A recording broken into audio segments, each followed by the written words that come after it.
It's almost midnight. You're at the kitchen table again, the same notebook open in front of you, and there it is.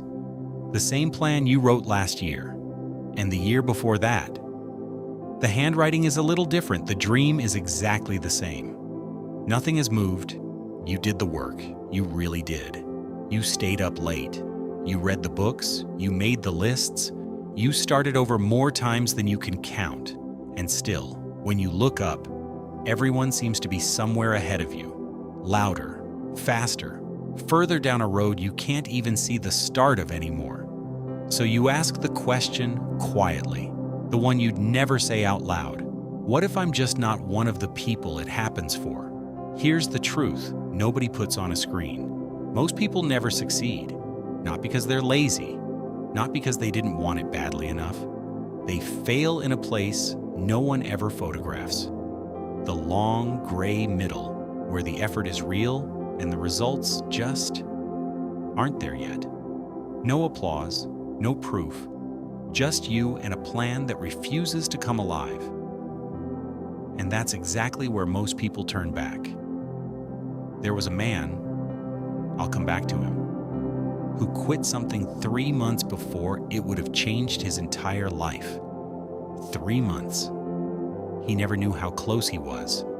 By the end of this, I'll tell you the one thing he missed, because it's the same thing that's about to decide your story too. But first, you need to understand why the middle breaks almost everyone. Because once you see it, you can't be fooled by it again.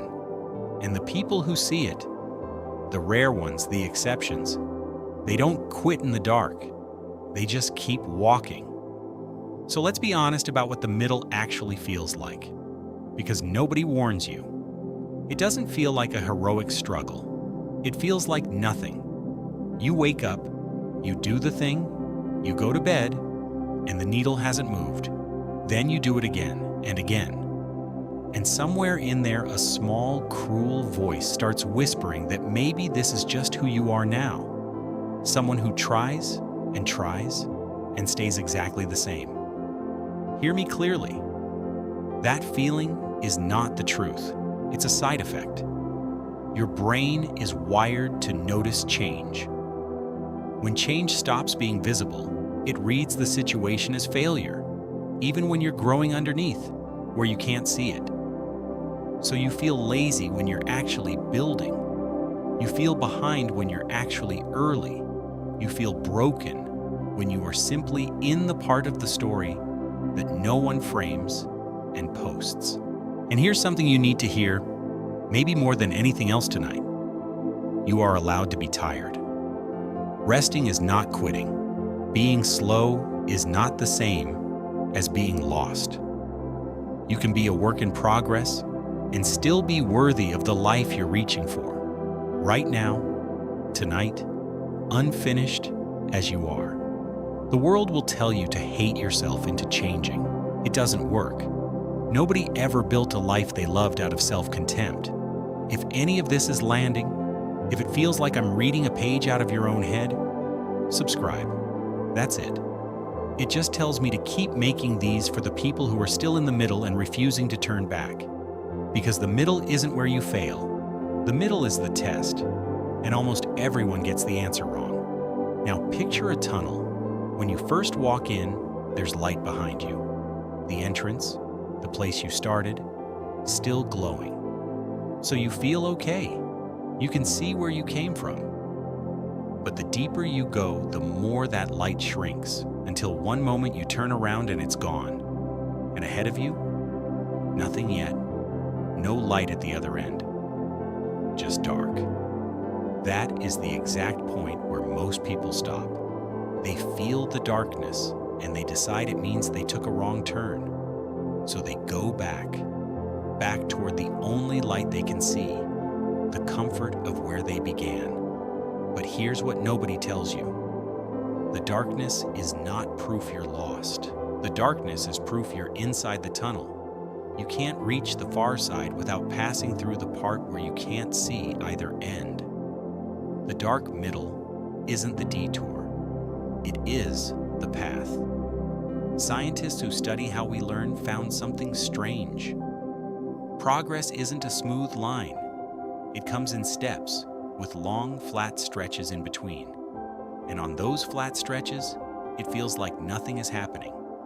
But it's not nothing.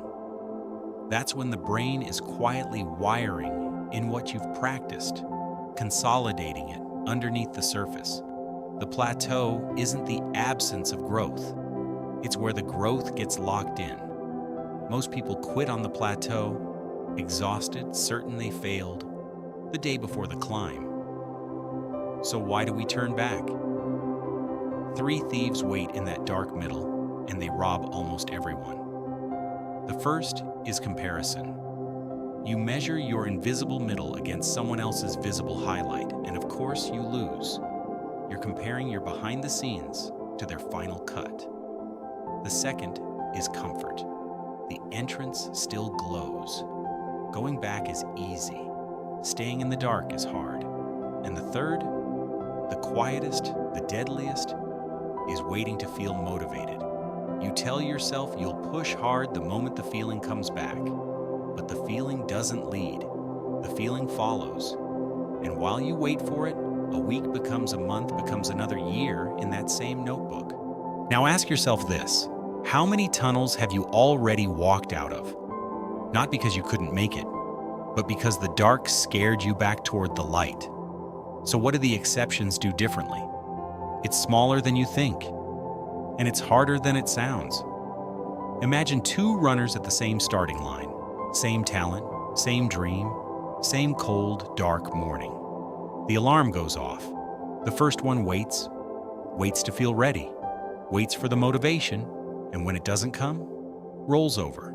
Just today. He'll go twice as hard tomorrow. The second one doesn't wait for anything.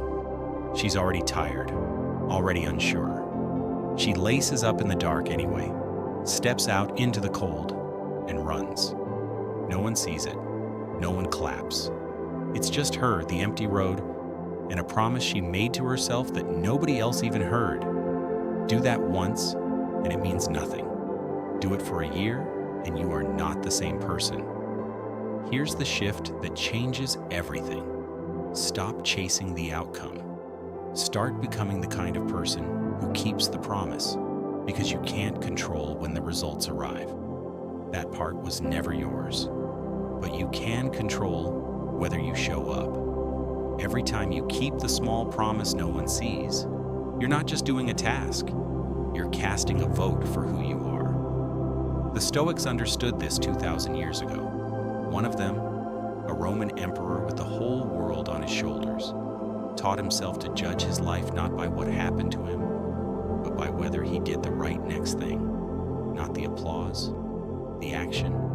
You don't need the world to witness you. You need to witness yourself and keep going when it does.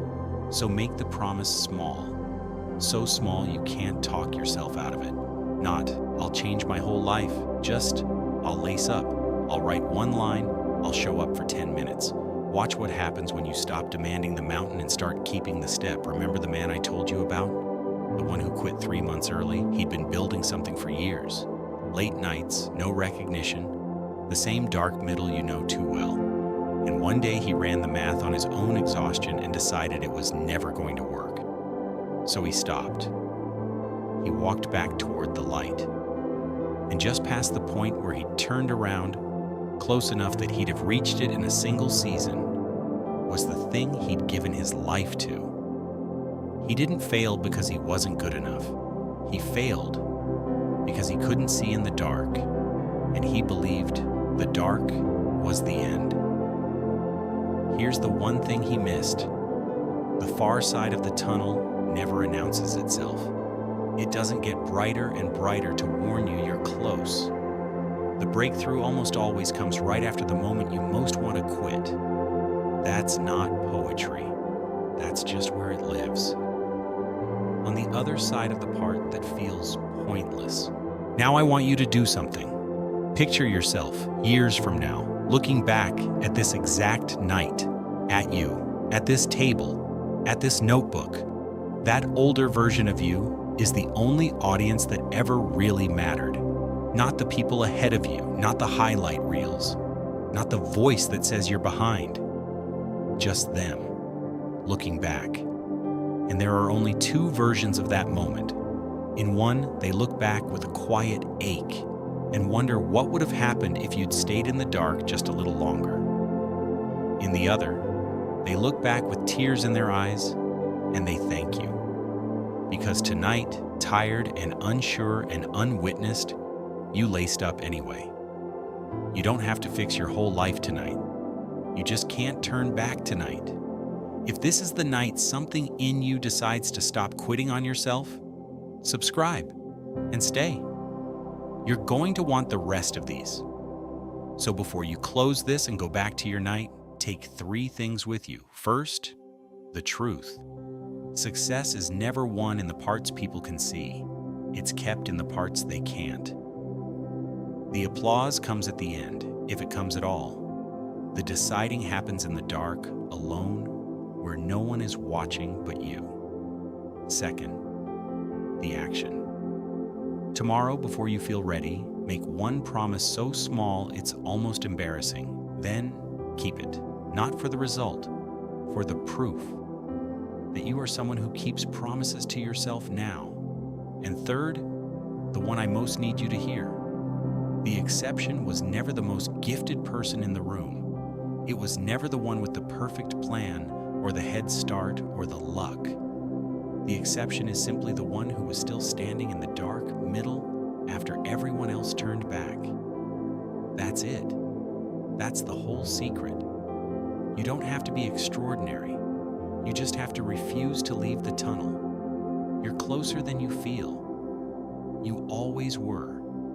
The middle just doesn't tell you so. So tell me one thing before you go. What's the one promise you've been putting off keeping to yourself?